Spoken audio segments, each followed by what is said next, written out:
My name is Victory. Oh, oh, oh, oh, oh. Hey, it's Winning Wednesday. That's how you win on a Wednesday. You declare you got the victory. Sometimes you can't wait till somebody pronounce you have the victory. You've got to be able to announce. Come on, you got the victory. God bless you. I'm Pastor Tabitha C. Whitten. Absolutely excited to be here with you. I'm so sorry we're sliding in here a little bit after 7 o'clock p.m. But you know, what is it? Better late than never, especially when we're dealing with some things. And so what I want to do is I want to make sure that you do me a favor, that you chime in and that you share with somebody. Tonight, we want to help individuals that are dealing with or have had experience with addictions. I know some things are kind of don't talk about that. We don't want to talk about that. But tonight in this soul session, and that's what we like to do the first Wednesday in every month, is take a little time to talk about the things that are concerning our soul, my mind, my emotions, and my want, my desires. And we know that there are things that create issues for us. And so we're going to pause, and pay attention to the thing that's really devastating a lot of our lives. And my guest tonight is our dear sister, Latasha Stewart. Yay! With Good Steward Counseling Services. Is that correct? Yes, ma'am. That's right. Okay. And so she has a plethora of experience. So we want to have this conversation not just from an experience, but from an educated, skilled place. And as well, let's go ahead and say it, and from a spiritual place. Amen. Because I believe that all the skill in the world, if you don't connect it with the Spirit of the living God, we still got to struggle. That's so the struggle is real. So one more time, I'm Pastor Tabitha C. Whitten. So delighted to greet you this Wednesday night here at our soul session. I'd love for you. If you know someone that's struggling with an addiction, someone that has an issue, or, you know, and when we start talking addiction, let's go ahead and make it clear that we're not just talking about drugs and alcohol. We know that that is a big issue, but the addiction that I'm talking about is the overconsumption in any area of your life, that be it food, be it sex, be it gambling. Some of us talk too much. You believe that can be an addiction? Come on. So we want to talk tonight about this issue that is plaguing our relationships, plaguing our lives, known as addiction. Many of you know I have up-close personal experience with addiction. Many people know of my sister, but my sister was not the only person in my family that had issue with addiction. I could go on and on and on, but my sister, my cousins, some of my loved ones that are even living now are still struggling with addictions. My mother had a situation with prescribed meds, and so we sometimes make allowances for certain situations. But tonight I want to just talk about kind of what let's talk about addiction. Let's talk about the bed of addiction, and then hopefully we can talk about what's going to help us do better with our addiction. So I want to say to you tonight, I believe tonight is your night of deliverance. I believe that.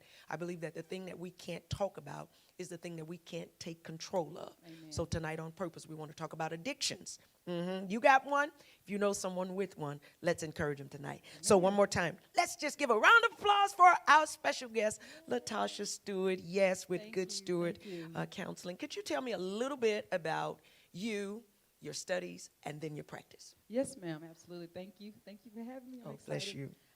Yes, ma'am. So, born and raised from Bryan, Texas, the country town. I usually Bryan, Texas. That's right. I have to tell people it's right next to College Station, Texas A&M. That's okay. But Bryan, Texas, and the youngest of 3 children. My mom raised 3 daughters.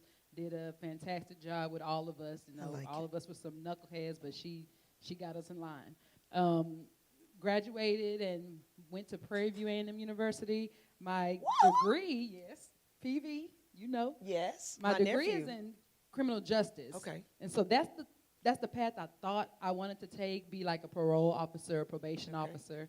But some way, somehow along the way, counseling called me. So I went back to school and received my master's in counseling from Prairie View and didn't stop there. I wanted to be specific in counseling and do chemical dependency. Okay. So I got my license with the state of Texas doing chemical dependency, and And that's how I got here. Okay, so why chemical dependency? Tell me what kind of pricked you or turned you, steered you in that direction. I couldn't help my dad. Oh, wow. So my dad was a raging alcoholic, and I could not put my finger on why, and why wasn't our love enough. Okay. And so I wanted to do more research and see what was going on with him. And when I realized that it had something to do with a chemical imbalance in his mind, Okay, that's good. I was like, oh, okay, so this is the route. So if I can't reach him, I'll help other dads. Wow, I love Yes, that. ma'am. I love that. Okay, so so your passion, or should I say your pursuit of skill and understanding, had something to do with your relationship. That's with right. Okay, so and now you have a company that provides services. Talk to me a little bit about your company. Yes, ma'am. So we're called Good Steward Counseling, LLC, and we help with chemical dependency, but not just that. So we're governed around families. Okay. We just want to reach out to any type of family member that we can, whether it's adults or youth. Okay. And we do parenting classes. We Okay. do anger management. Okay. We have a DWI intervention counseling Good as information. well, and with the state of Texas. Okay. And also the chemical dependency. So we just try Okay. to reach the family, The as a family. whole. Okay, I love that. Family work. So let's talk addiction, because one of the things that I do, since you said family, I understand that though addiction is usually single to an individual, Yes, ma'am. it's a family situation. Yes, ma'am. Okay, so I want to talk to families tonight that are having problems with your loved one, or in your own personal experience where you're struggling with an addiction. It's not, number one, it's not just the individual. No, ma'am. It's a family situation. Yes, ma'am. So let's define addiction. What is addiction? How do I know, if I want to do a quick little checklist, if there was such a Right. thing, how would I assess if I am running a risk, or if I am considered an addict, and if I have an addiction? Yes, ma'am. So the basic definition is a person that is unable to stop doing what they're doing, unable to pause. That's whether it's substances or behavior. Wow. And if that substance or behavior causes problems for you, whether it's at your job or with your family, with church, you could possibly be addicted to whatever that is that's keeping you from moving forward. Wait a minute, you said for church. For church. Are you saying people are addicted to church? Yes, ma'am. Where all the people addicted to church, you say, no. Those are the individuals that we where they say earthly good. Okay. So everything Oh. is glory, hallelujah, praise the Lord. I just asked I've you, where did never you heard get your that. shoes from? That's all I asked. I've never heard Yes, that. ma'am. Oh, you have So- helped me. Okay. Yes, So we ma'am. have help for you. So one more time, I want you to share, if you know someone, and all of us know someone. All of us know someone who is struggling with an addiction, who is in denial. So this is why I asked, what is the definition? What identifies behavior in a place where it is no longer just something that I'm doing, but it is classified addiction? And you said it is when I cannot pause on my own. Yes, ma'am. When the person cannot pause. Yes, I ma'am. like that. So that's number one. Miss Della, I see you. Hey, Yolanda, I see you. God bless you. One more time. So if you have something in your life That's right. that you cannot pause, then it may be a problem. Yes, ma'am. Okay. And that is not just, as you noted, not just drugs and alcohol. Oh, no, ma'am. Okay. No, ma'am. But you done messed me up. You said in church too. Oh, yes, You done ma'am. messed me up with that. So wait a minute. That's the need a vacation part of you. Everyone deserves a break. If Wow. you can't give yourself a break, God wants you to have one. Oh, so wait a minute. So, okay, wait. So, okay. Uh-oh. Jesus. Okay. No, because I guess when you say you can't give yourself a break, I started immediately thinking about the workaholic, Yes, which ma'am. is addicted To work. to work. To Okay. work. So whatever it is that creates the inability to pause Yes, ma'am. could be a problem in your life. Yes, ma'am. All right. So, tell me some other examples of places where, or things that we may be engaged in where we can't pause and we may need to assess if it's a problem. Yes, ma'am. So When dealing with any type of addiction, whatever it may be, gambling, you find yourself, hygiene may suffer. Gambling? Sleep, yes, ma'am. Sleep may suffer because all I can do is focus on getting to the next slot machine. Okay. I don't care if the bill does not get paid, the lights could get turned off. Okay. Either way it go, I know that I need to make it to the slot machine. Okay. That's the person that's addicted to gambling. Okay. Sometimes too much TV. Okay. Wow. When you're just sitting and just watching TV, your whole day has passed by. See, it's okay when it happens a day, once. Okay. But if it's a week gone by and the time has flown by and I've just been here in front of the TV, that could be an addiction to the television. And really, it's called replacement. So the mindset should be, well, why? Okay. Why am I? Usually it's something that you don't want to deal with on the inside. Okay. And so you Is lose this with yourself. all addictions? With all addictions. Okay. You lose yourself into whatever comforts you. Okay. Yes, Okay. ma'am. So usually we can say the thing that we gain or we develop a sense of inability to pause. It is replacing or dealing with something that creates a level of, did you say, a pleasure Comfort. for us? Yes, Comfort? ma'am. Yes, Okay. ma'am. So addiction, usually we can say then it kind of covers up something. That's right. Okay. Okay. That's right. Okay. So how do we, what do you think the biggest issue for, I mean, you said replacement, but you work directly with chemical. Yes, ma'am. Okay. And what's the biggest, or what's what I would call a familiar issue that creates addiction? Not acknowledging that you have a problem. Okay. So because usually when we're talking about chemical dependency, someone has to tell you that you have an issue. Okay. You really don't understand that you have an issue because you're just going through the motions. Okay. This Well, is something wait. you do. How can we not know? So, and I'm asking this Right. because there are loved ones, or we're frustrated. That's right. When we're dealing with individuals that we love and we care about, and their behavior is out of control, and you're saying that they don't know it. How can they not know that they are blowing all the money and, The chemical imbalance. Okay. The chemical imbalance in the mind have you thinking that you look the same, Wow. that you're behaving the same. Okay. You don't even understand that you have dropped 50 pounds in a month. Wow. But your family member sees it. Okay. So you, in your head, I'm normal. That's like the Okay. person that all of us have had, that family member that tried to hide it. You're using and you try to hide it from your family. Oh, they don't know. When actually it's like, yeah, they Okay, do so know. that again, that gets me back to when we say, well, they don't know, but then they're trying to hide. So how can the two run together? Is that, again, speaking to that imbalancement? Yes, ma'am. Okay. Yes, ma'am. And usually when dealing with family, I always say it's harder to deal with a person, or if I'm the person that's using substances, it's harder for me to come out to the family member that I think is going to either talk about me, Okay. judge me, Okay. kind of yell at me, fuss at me, any Okay. of that stuff. Okay. So it's harder for the family to help me.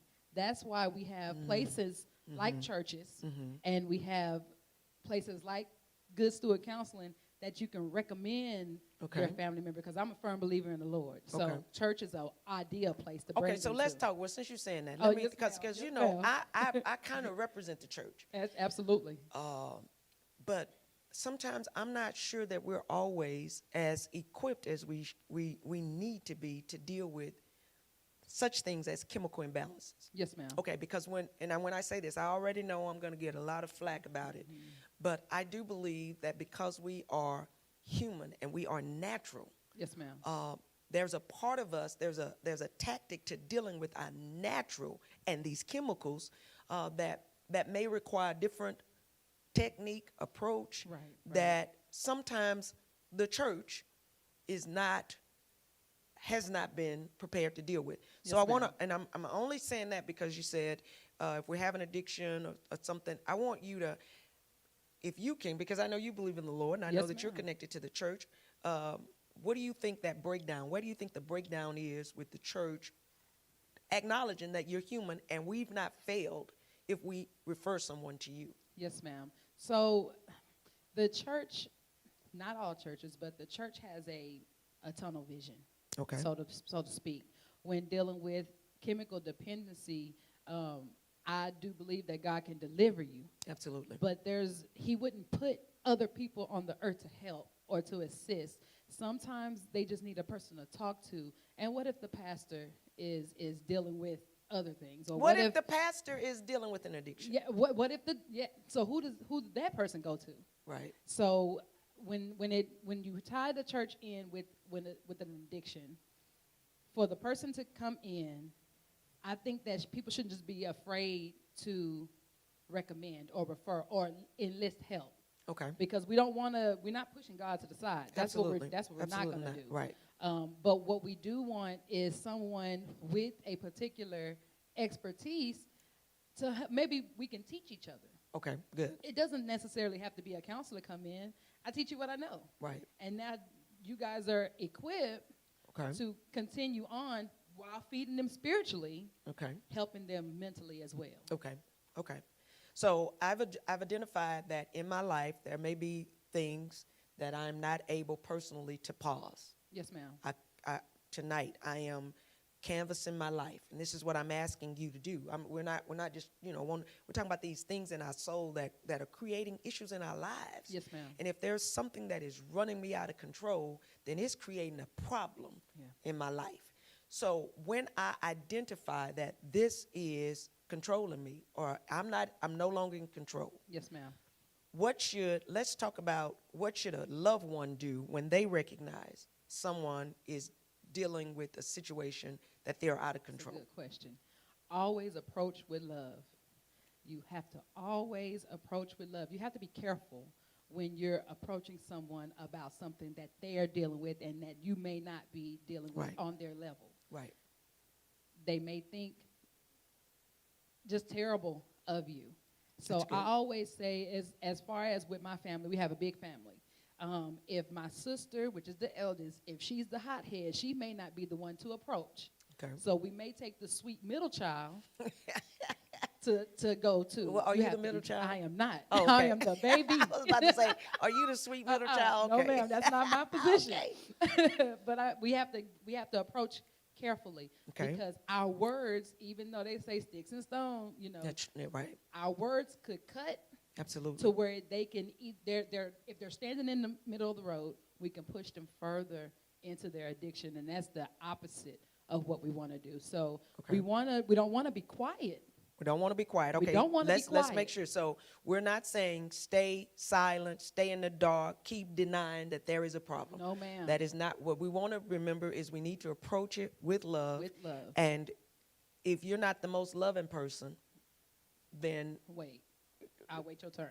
Yeah, get somebody. Yes, ma'am. Have someone else. Yes, ma'am. Okay. And when you approach, don't approach. I believe it or not, I learned this from my husband. Don't approach with just the problem.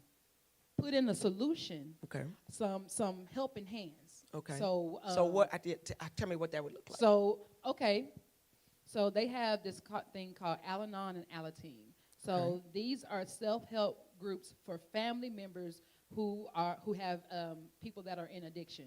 So if you tell them, okay, well, I'll go to an NAA meeting with you. I'll pray with you. Okay. So if you need, they have sponsors in place. You can be your own sponsor for your loved one.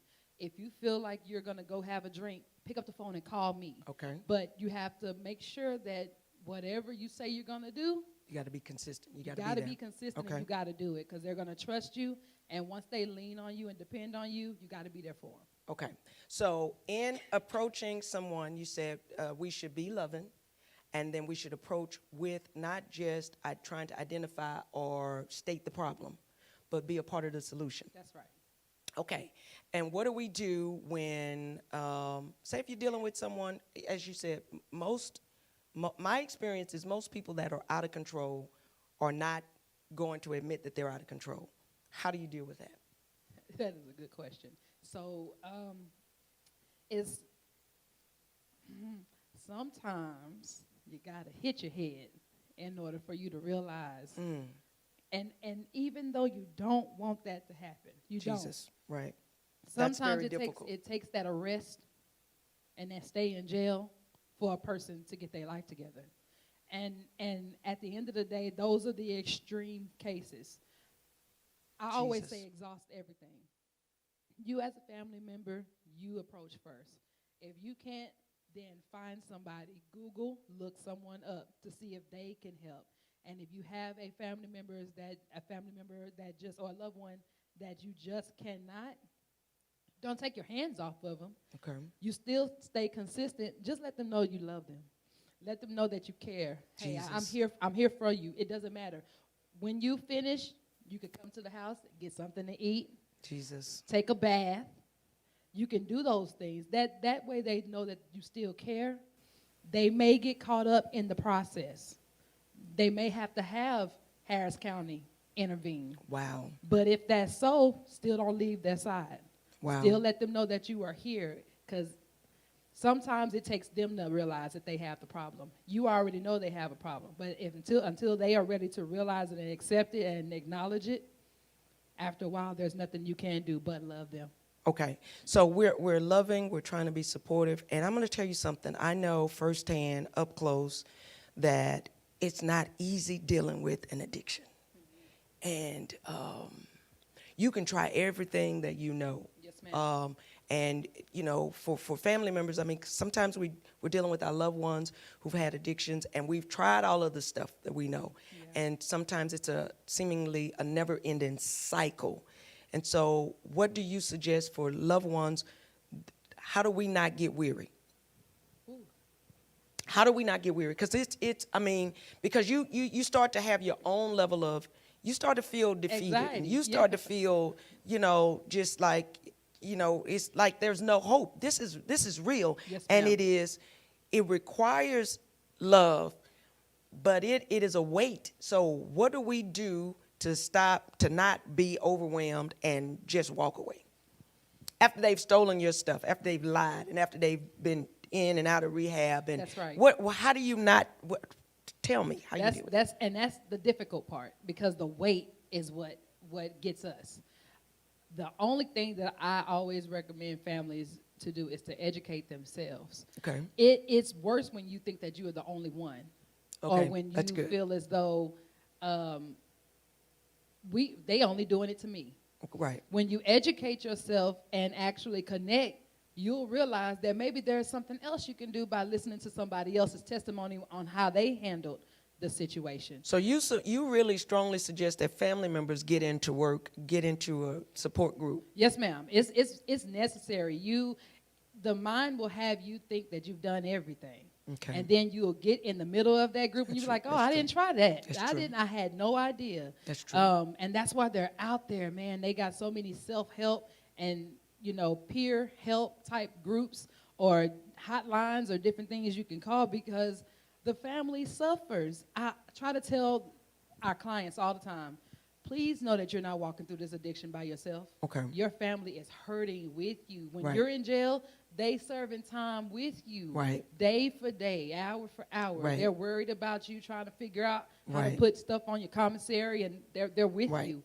And as the family member, before you know it, your addiction now has turned into worried about their addiction. Right.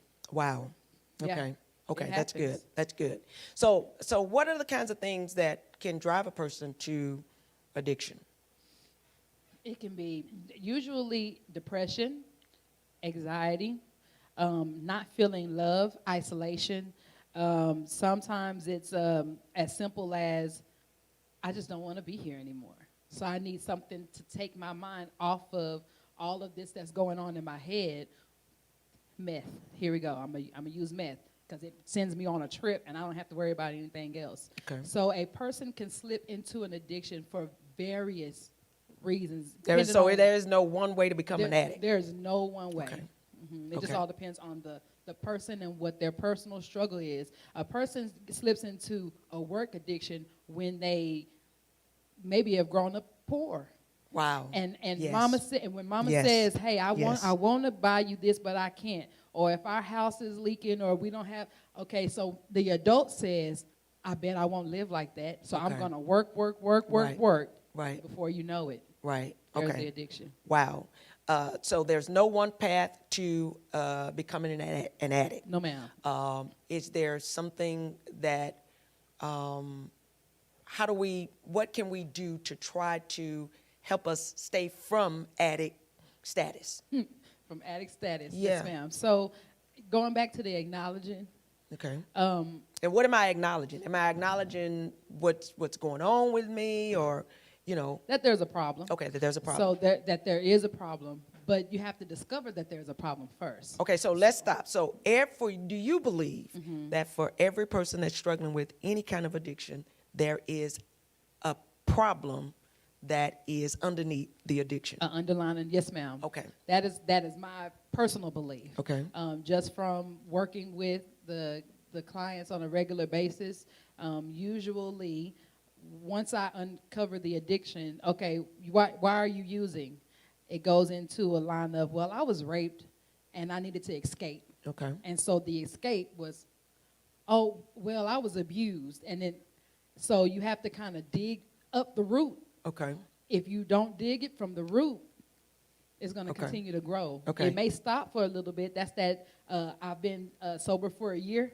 Okay. I've been sober for 6 months, and then a major relapse, and now I'm deeper than I was. So coping skills become, life skills become ma'am. absolutely necessary. I believe the Spirit of the living God becomes necessary. I don't know how we can make it Yes, ma'am. without the Spirit of the living God. I'm just being Absolutely. very, very Absolutely. honest. And so I'm saying I need the Spirit of the living God, and I need him to guide me, to strengthen me, to deal with the steps, or to walk the path. Yes, ma'am. So that my life can move from what I would call turmoil into triumph, or from this problem, or from this addiction into what I would call achievement. I mean, we really, I subscribe to the Spirit of the living God. Absolutely. And I also believe that there are some practical human behavioral things that we have to address, and issues in our lives that we have to begin to look at, because without doing that, then, as you said, we can get to a place where we're kind of away from something, and as soon as we have the same situation, which means I know a lot of people who, as long as there's no stress. Yeah. Okay, so good. Get that. Yeah, as long as there's no stress. But now, how long do we live in a life for real? And I'm not even talking about pandemic. We call it triggers. We call them triggers, and you have to know what those triggers are. Yes, ma'am. But even though you may not always be able to get the bullets out the gun, but you at least know how to deal when you're being fired, when you're being pulled. That's right. And so it's identifying the things that are problems for your life. So it's okay to not be okay. That's right. Okay, so that's what we want to say first off in talking about addictions, because we know addiction, we've already assessed tonight that it becomes the behavior to create pleasure, to escape, or coping. Yes, ma'am. And sometimes that is something that we're dealing with emotionally or just situationally. Sometimes I don't like my job. Yeah. I don't Yes. like my job. That's not my truth. But Me. But you know what? But I was like with Michael Jackson, or the DeBarge family. I know. But these entertainers were having issues with sleep, and this is where I get very sensitive. Yes. Because I take sleep aids, okay, and I know that everything can become a gate Absolutely. for things to move to a different place. And so, like the individuals that go to the dentist and they get this med, and then they end up with an addiction. Are we saying that these people also had something that they didn't deal with, and these meds became a coping or soothing? Or do you believe that you can just kind of get high and like getting high and keep getting high? Well, when you put it like that, both. Usually, so the meds that I think of is like a Vicodin type of thing. They get it for the pain, and now I'm so comfortable. Or like when they have usually my clients, they have a car accident. I don't want to deal with the physical pain Okay. of the car Okay. accident. And so I know that this will take that pain away. Okay. But then it turns into a high. Okay. And so now I just want that same Okay. high. Now it's not that anything is going wrong with me mentally. Now I'm just addicted to the high. Okay. I just love the feeling. And since we know that there's no one path, can we dismantle the myth that you're a certain kind of person that gets addicted? Oh, no, who said it? Yeah. No, ma'am. It can be as the most millionaires, Michael Jackson, to the pain pills or the sleeping pills, all the way down, to what people think of as the least of the least. It goes from, addiction has no age limit. It's an no equal opportunity ethnicity. experience. Oh man, it's versatile. Oh, you God. can get it. You can get it. It Right. doesn't matter. So Right. No, that's a myth. Okay, so for the person because they are professionals who struggle with addictions that have issues because they are professionals or because they have some sense of position in society, what would you say to them who may by chance be watching and they are dealing with let's call it a secret struggle? Yes, How do ma'am. we give them hope, or how do you encourage them to come from shame or to reach out for some sense of support? How will we touch them?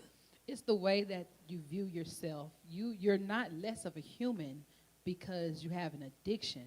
That makes you more of a human. You Wow. acknowledge that something I'm is just going human. on. Mm-hmm. You're still working. We affirm you for doing that, but we have to address that secret addiction so you can continue on with moving forward throughout your life. A lot of people have no idea how many doctors Right. I've seen, lawyers Right. I've seen, and even though I look at them like society would have just little on me look at them like they are the max and I'm just the Right. we're all still human. We're human. And Right. so nobody is beyond help. Okay. We all can use help in some area of our lives. It's just your area specifically is dealing with an addiction. Okay. Come get the help that you need. So would you say that to the saint, the super saint? And let's just, because I know I think the professional as the more we are wrapped in particular places and cultures and titles, the more difficult it is for us to address our issues. And so in ministry, Yes, ma'am. I know that there are individuals who are struggling with addictions. And again, I'm not just talking drug. We talk drug a lot. Right. For certain there are drug addictions, but there are all kind of other addictions dwelling within what I would call the kingdom Yes, ma'am. citizenship Yes, here on ma'am. earth. What would you say to the person that knows that as Paul says, listen, when I want to do right, Yeah. when I would do good, I Right find there. myself doing what I don't want to do, or Yes, ma'am. how do you break the person? What do you say to them to break a sense of shame or to try and reach a level of support to their lives with their struggle? Now I'm talking about the saint. We're talking about the church goer, the man or the woman of God, because I know we're there. This is gonna be an answer. And it's funny because I'm not even gonna talk to the person. I'm gonna talk to the rest of the Christians. Stop being so Wow. hard. Wow. Stop making it so difficult for the Wow. man of God or the woman of God to come out and say, I have this problem like nobody else have it. Wow. If we would stop being, as regular Christians, so judgmental and stop just riding on the man of God or the woman of God as if we the ones that put them on a pedestal. Right. It usually don't be them. Right. What you just said. It's usually us. Right. And so then they want to try to cover it up. And before you know it, when it blows up, Right. all of us are saying something. We're the one that's live in it. We're the ones that's recording Wow. it and posting it, Right. making it difficult for the man or woman to dig themselves out or to Wow. get better. All of us have an issue. And so I would love to tell the pastor or the preacher or the minister, just come get help. But we make it difficult. So we need to not walk as though we are perfect Wow. and not make it seem like they are perfect, because Wow. that's not what they said. Right. They're called. That don't mean they're perfect. Right. And so, So if we everybody would needs to stop pretending.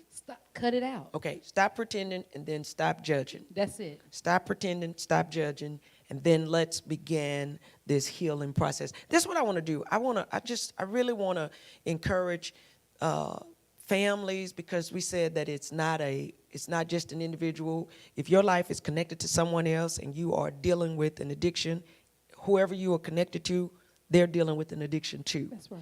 And what we want to do is we really want to, again, get that shame off so that we can start having these conversations and we can start looking at these circumstances and hopefully become inspired and encouraged to begin to deal with them, knowing that it is not hopeless. That's and it's right. not over.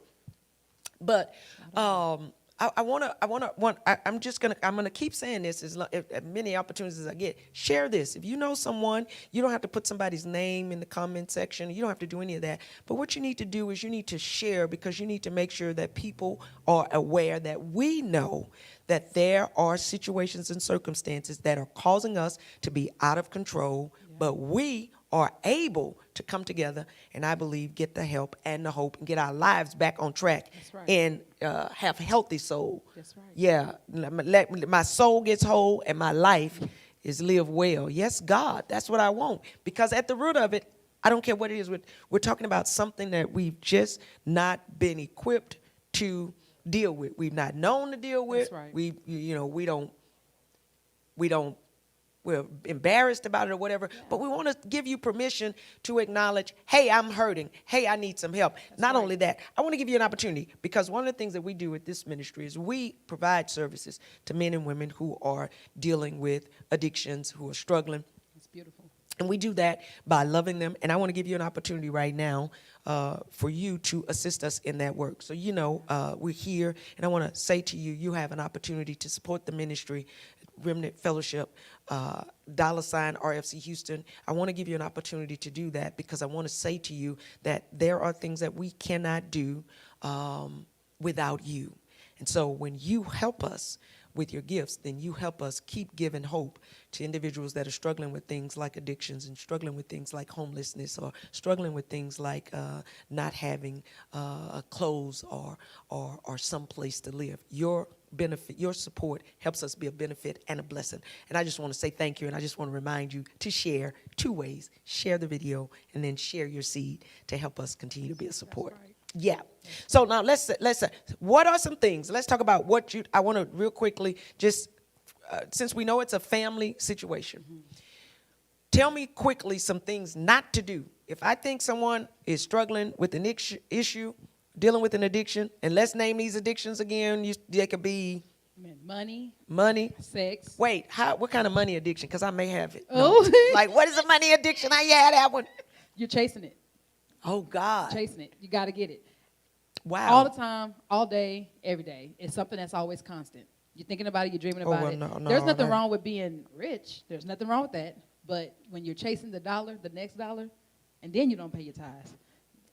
Yes, that is and wrong. Then now you're not doing what you're supposed to do with the money. You just got to get it. That's wow. all. Okay. Yeah. So let's just these different things again. And we're saying an addiction is the activity that you are not in control of in your life. You are not able to say, I'm not going to do this. I'm not going to do this. The person is not able to give a pause. I like that. So you are not in control. That could be over chasing money. What else? Yes, ma'am. Drugs, alcohol, sex, gambling. There's internet. Okay. Yes, ma'am. So porn. Okay. Too much television, eating.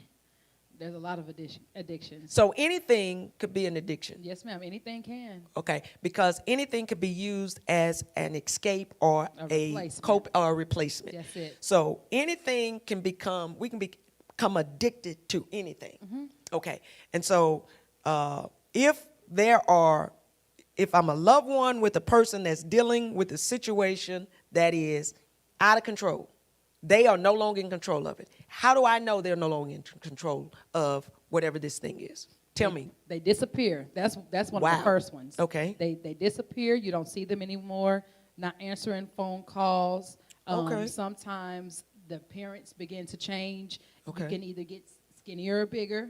You can tell by the eyes, they're not sleeping like they should. They're not eating like they should. Hygiene sometimes suffer. There's a lot of different physical ways that Okay. you can tell a person is doing Okay, so something. now that is, I think that would be, I would call general telltale for an adult. Talk to me, because we have parents or youngsters, youth and young adults. How can an individual that's dealing with someone that's not necessarily an adult I like it. identify that like something may be going on with their child? I like it. So embody the way your child was once before. Okay. If they were a person that, talked to you and was engaging with you, now they're starting to isolate. You're seeing a change in friends. Seeing as far as a change in maybe hair color or the way that they act. A lot of times, always angry, a lot of lying. Okay. Those type of things from the youth happens. As usual, and it's funny because with the youth, you can actually put them all, even though they go to it for different reasons, they usually kind of shift the same. When you say shift the Shift same? the same, meaning the behaviors that usually all youth do that are using. So if they were honest, they're going to result to lying, period. Okay. I'm going to leave out of the bedroom window, come back. Okay. I'm going to change my friends. My grades will suffer. Okay. Your teachers are calling saying that you're not coming to class. So those type of behaviors from the youth, because that's really all that they can do because they are youth. Adults have more leeway to kind of, you don't have to see me. I don't live with you. Right. But when you're my child, I know that you're supposed to be at the house. So what else can you do? I see you every day. Okay. So you just got to notice those things about your children. Okay. So those are good symptoms or signs to just kind of be aware of. Yeah. And I think sometimes we can miss it because, everything that you named about being absent and appearance and associations, all of those things, we can be so distracted. Right. Because that's or maybe distracted or maybe even in denial, because those things were really true with my sister. And I, reflecting back, I know it. I knew it. But I didn't call it. I didn't think she had no problem like that. Right. Okay, so we're not going to get caught up on that. But so it becomes really important not to, because sometimes I think, and I'm just saying this, sometimes I think it is difficult for families to really be honest about their loved one with an addiction, because it's a representation of all of us. Yeah, that's it. So it's not just them, but it's us. And we don't do that. That's the line. That's the line that a lot of us, our family, we don't do that. We don't. Yeah, we ain't them. Yeah. And I'm really ashamed of some of the stereotypes that I came in contact with, that I had, and I would really cast a level of judgment that I didn't even know I really did have. But starting to have to deal up close, it caused me to deal very honestly with my own heart. Yes, ma'am. And my own ideas about addiction and who it could affect, and what it really meant. So when we begin to see those signs, so we see those, what are things that we should never do when we see them? Corner them. You don't want to corner them. And remember, we said approach in love. So I usually because you can't just say, you're just acting different. We usually have this thing we call evidence by, meaning. Evidence what? Evidence by. Okay. So you're acting different, evidence by. Okay. You're coming in late. Okay. So don't just, when you are preparing yourself to approach. Oh, we ain't got time for all of that. We're just going to say, we hey, just gonna say, you acting funny. You know what? You better stop it. Yes. Yes. And I don't know what's going on with you, but that's it. Right. And you're just going to push Or them. we'll just go, are you using? How many people? No, really. Are you using drugs? That's it. And no, I ain't using no drugs. And because we want to believe that, it gives us that peace, and we go on and we walk off, and we know. And then they get deeper and deeper. Right. into their addiction and makes it more difficult to assist in pulling them out. Okay, so don't corner. Don't corner them. Okay. Always approach in love, and I would go back to educate yourself. Okay. Educate yourself. Like you can almost tell what type of drug a person used by their behavior. Like, so you're saying different drugs make you act different ways? Yes, absolutely. Yes, ma'am. So the person that is drunk on alcohol, if they use cocaine, it's not going to look the same. Oh. Or meth, that's not going to look like a person that was smoking weed. Huh. It's two different approaches. But again, that may not be for you to help. I you was may about have to to say, call now we about somebody. Yeah, Okay. so that's what I'm. So if don't you, try and assess what we're using. No. And Okay. just leave that alone. Leave that to. Okay. But that's when you call for help. Okay. You ask for help. Can you? Because again, this is your loved one. How Of course. far down do you want to see them go before you actually approach the situation? Okay. If you see it, you start it immediately. But some of us, like, we are so angry that the thought of our child using or our loved one using, all we can do is come in anger. But Right. you can't do that, because if a person is already dealing with something bigger than that, Right. you'll tear them up. Right. So again, don't corner them. Okay. When you approach them in love. Educate yourself on the situation, and always don't never be afraid to ask for help. That doesn't make you Okay, less of that's a good. parent. It's okay if parents get help with parenting. It's okay. Okay. It's not going to hurt you none. It's not going to go to hell. It's Right. not going to do none of that if you get some type of. It may assistance keep or you help. out of hell if Yeah, you get some parenting listen, there. that's you the know. truth. Let me ask. So, number one, I think you would. What we could say is don't deny and don't back up from it. No, ma'am. Okay. So if there is a person right now that is just stumbled upon, our conversation, that's having a struggle with addiction, what would you just say to them, to just try and really dump something in their spirit to encourage them to not be ashamed? What would you say to them? Yes, ma'am. So I would tell them. Are we speaking about the family member or the person? No, with the the person, addiction? the individual. Okay. That it doesn't make you less of a person. We understand that you're dealing with something, and you may feel as though nobody understands, but that doesn't mean no one is here to help. We want to help you as best as we can, but you got to open your mouth and say something. Okay. You have to talk. You have to let us know if you feel like you are just beneath the earth. We need to hear that. Okay. That way we know how to assist you. We cannot help you if you are quiet. Okay. We cannot deal with it if we don't know. Okay. And so exposing yourself, that shouldn't be the concern. Okay. The concern should be, I have something going on with me, and I am unable to fix it. Wow. Who can help me? I love it. The concern should not be where you are or what you're dealing with, but your goal should be to have a whole soul. You want to get well. You want your mind, your thoughts well. You want to feel well. You want to feel empowered, and you want your desire not to be the thing that's driving you out of control. Yeah. That's what you want. Tell us one more time about your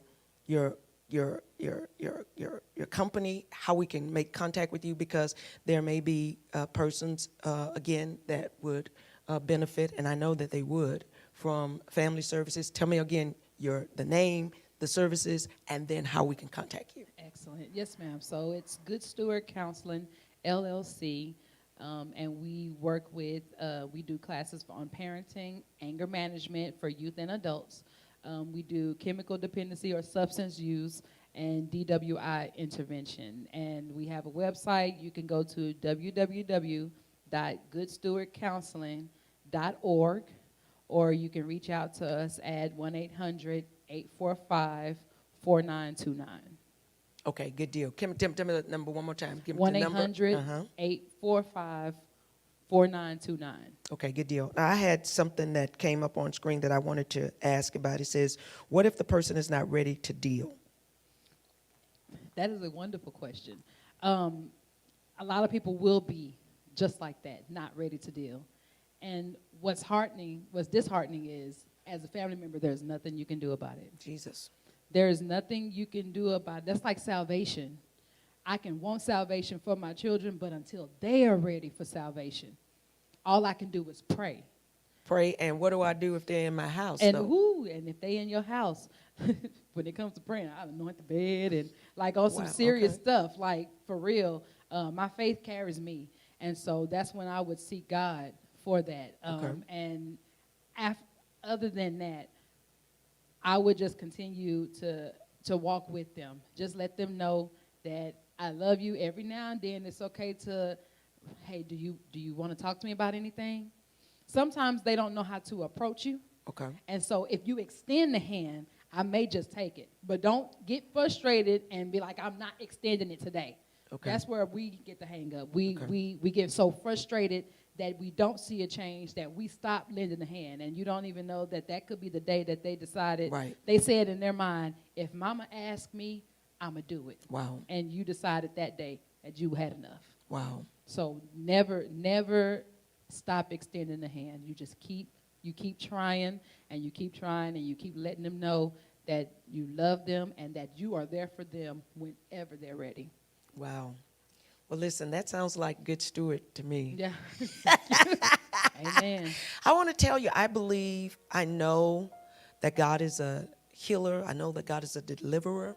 And I know that God, more than anything else, he wants your soul well. Yeah. And I don't want there to be anything that we cannot talk about. And so I believe that, again, what our sister said is, if there is an addiction, if there is something in my life that I am attached to, that I am given activity to, or that I am doing, or I am permitting in my life that I cannot pause, I've been reminded tonight that it could be because there's something else going on.